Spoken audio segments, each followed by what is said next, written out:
जनाब सुबह सुबह का वक्त है और नाश्ते का टाइम है और मौसम बहुत सुहाना है। मैं आज आपको लेकर आया हूँ नाश्ता करवाने के लिए अनारकली, जहाँ पे एक बहुत मशहूर चने बनाने वाले हैं बाबर मुर्ग चने वाले, जिनका कहना है ये देसी घी में और खोए में मुर्ग चने बनाते हैं। क्या ये बात सच है? ये बात की तस्दीक हम अंदर चल के करते हैं। आ जाए मेरे साथ। ये हैं भाई साहब पीतल के बर्तन में रखे हुए मज़ेदार पाए हुए काली मिर्च के साथ तैयार हुए चने। ये जनाब लग रहे हैं गर्मा गर्म फूलों वाले नान।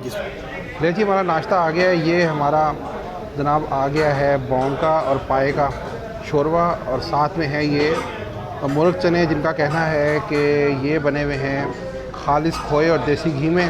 और ये तो आप पहचाने के हैं तिलों वाले हमारे नान हैं, जिनको हम कुलचे कहते हैं। और ये अभी मैं आपको खा कर बताता हूँ उसका कैसा जायका है।